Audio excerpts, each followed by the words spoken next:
But yeah, I enjoy it. I enjoy Psylocke. I mean, Domino's still my #1 girl at this point from this cycle by far. Cable and Psylocke. I obviously need more Psylocke plays.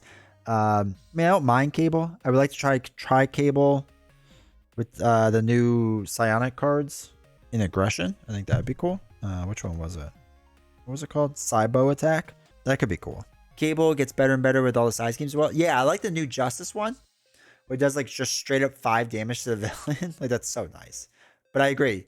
Yeah, I don't love that you have to like discard them to like trigger the one thing to like ready stuff up. But +1 defense to give her 3 defense and retaliate, obviously really good, really strong. That'd be fun to mess around with. So I feel like I would just like lean into like a perfect defense. The amount that you don't have to trigger the upgrades. Oh yeah, no, you don't have to. By any means, you don't have to. It's just like a part of the special ability. But you're right. If you just wanted to lead into like the +1 defense and the retaliate, and like getting around guard and patrol is pretty huge. Like, it's a weird trade-off, right? To get like the retaliate, get the +1 defense. And the other one's guard and patrol, right? Yeah, get around guard and patrol keywords, which I think is bonkers strong nowadays. Yeah, so those are the 3. So yeah, you don't have to trigger it. It'd be fun to just play around with that stuff. Yeah, so I think if I lean into that stuff more, it'd be interesting. She builds out a lot more than I thought she was going to, which was kind of neat. I like how it gives extra life to Moira. Not extra life, I shouldn't say that, but I think it's really good with Moira. I think XG maybe is a card we do put in the future. I didn't think I would need more resource generators with her, but I definitely want more resource generators. Like, it's amazing how many I want all the time, constantly. But yeah, I think Aggression is what I like the most. Telepathy and Telekinesis, I don't know, but that needs to be in this deck.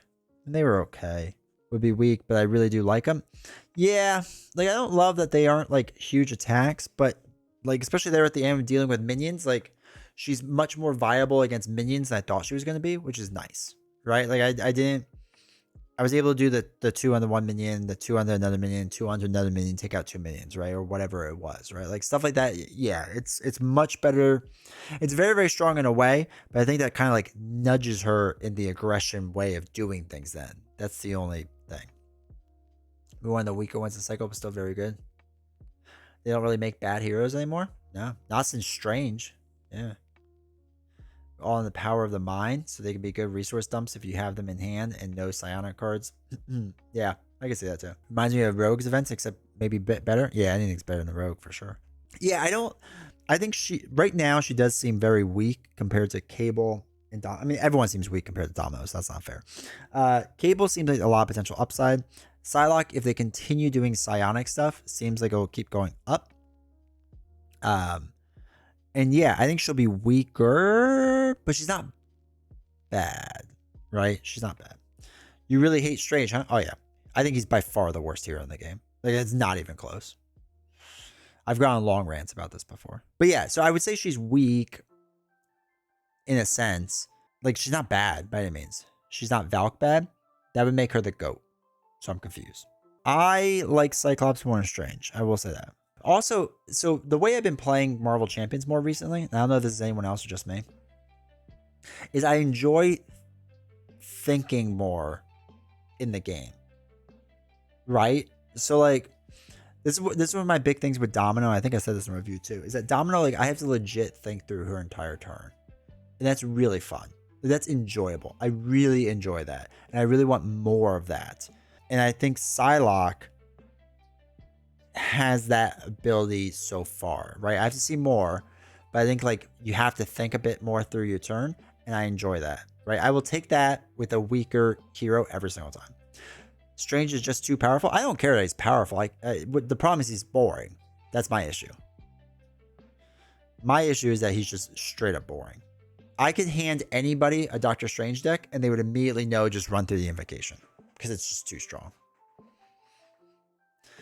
More than you think at first? Yeah. Her weapons are pretty thinky. Yeah, they are. They are. There's more to it than I thought it would be. And I underplayed it by far. Like, I really underplayed how you should be using her weapons. I didn't use them as efficiently as I should, which is good because that means I have a lot to learn with her, which is nice.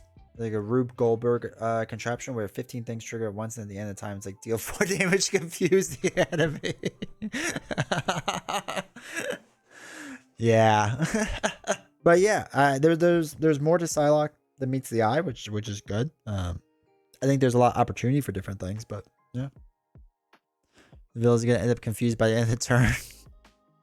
Psylocke, Domino, Miss Marvel, Ghost Spider, Shadowcat, Ant-Man, etc. I love these heroes as always, doing something over the card just hand. I think like Miss Marvel was whoever I don't remember who designed Miss Marvel.